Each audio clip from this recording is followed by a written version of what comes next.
Hi friends, இன்றைக்கி நம்ம vegetable kurma எப்படி செய்கிறதுன்னு பார்க்கலாம் வாங்க. குருமாவுக்கு தேவையான பொருட்கள் எல்லாம் கட் பண்ணி வச்சுருக்கேன். கொஞ்சமாக பச்சை பட்டாணி, ஒரு உருளைக்கிழங்கு, கொஞ்சமாக தேங்காய், மீடியம் சைஸ் பெரிய வெங்காயம், 5-6 பீன்ஸு, ஒரு கேரட், ஒரு மீடியம் சைஸ் தக்காளி, அப்புறம் தாளிக்கிறதுக்கு கருவேப்பிலை. இப்போது தேங்காய் கூட சோம்பு போட்டு தேங்காயை அரைச்சி எடுத்துக்கலாம். இந்த மாதிரி நல்லா அரைச்சி எடுத்துக்குங்க. இப்போது குருமா செய்ய ஸ்டார்ட் பண்ணலாம். இப்போ குக்கர் சூடானதும் நம்ம ஆயில் விட்டுக்கலாம். ஆயில் ஹீட் ஆனதும் நம்ம கடுகு போட்டுக்கலாம். கடுகு பொரிஞ்சதும் நம்ம கருவேப்பிலையை ஆட் பண்ணிக்கலாம்.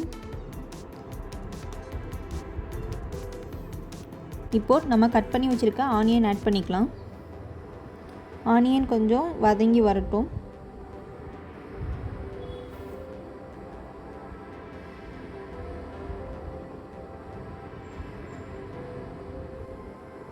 இந்த ஸ்டேஜில் தக்காளி ஆட் பண்ணிக்கலாம். தக்காளி ஆட் பண்ணிவிட்டு நல்லா மிக்ஸ் பண்ணி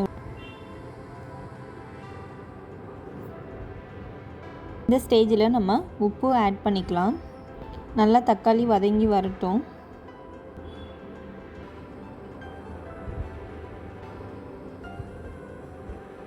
நம்ம இங்கே குருமாவுக்கு தேவையான மசாலா ஆட் பண்ணிக்கலாம். நான் இங்கே 1.5 டேபிள் ஸ்பூன் வீட்டில் அரைச்ச மிளகாய் பொடி எடுத்திருக்கேன்.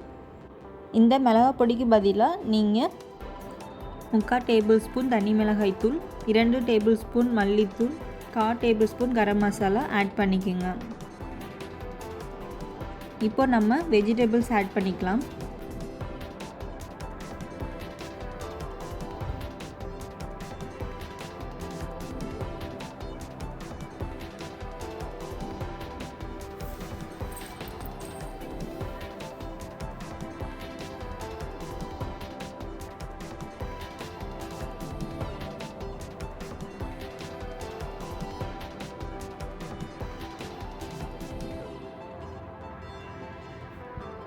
வெஜிடபிள்ஸ் எல்லாம் ஆட் பண்ணிவிட்டு ஒரு 2 மினிட்ஸ் நல்லா குக் பண்ணிக்கிங்க.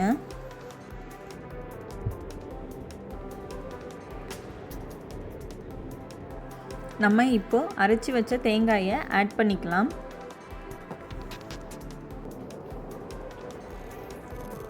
ஆட் பண்ணிவிட்டு ஒன்ஸ் நல்லா மிக்ஸ் பண்ணி விடுங்க.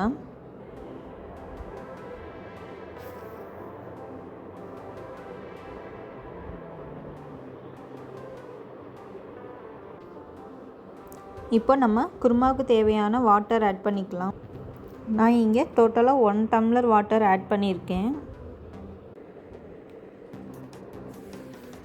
வாட்டர் ஆட் பண்ணிவிட்டு நல்லா மிக்ஸ் பண்ணி விடுங்க.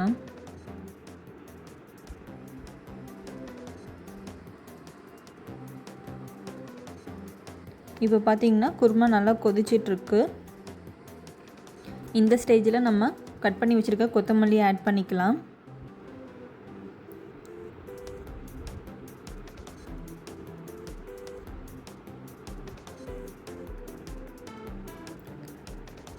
நீங்கள் இந்த ஸ்டேஜில் டேஸ்ட்டு பார்த்துக்கோங்க. உப்பு பத்தலைன்னா உப்பு போட்டுக்கோங்க. இப்போ நம்ம குக்கர் க்ளோஸ் பண்ணிவிட்டு ஒரு 4 விசில் விட்டு எடுத்துக்கலாம்.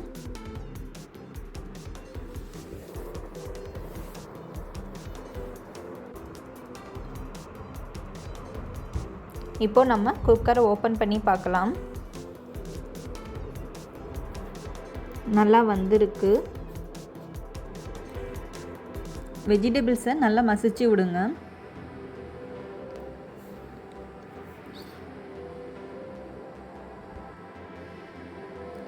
எனக்கு கொஞ்சம் குருமா தண்ணியாக இருக்கிற மாதிரி இருக்குது. ஸோ நான் கொஞ்சம் நேரம் கொதிக்க விட்டு எடுத்துக்கிறேன். உங்களுக்கு குருமா கரெக்டாக இருக்கிற மாதிரி இருந்துச்சுன்னா ஜஸ்ட்டு 2 மினிட்ஸ் மட்டும் குக் பண்ணி எடுத்துக்கோங்க.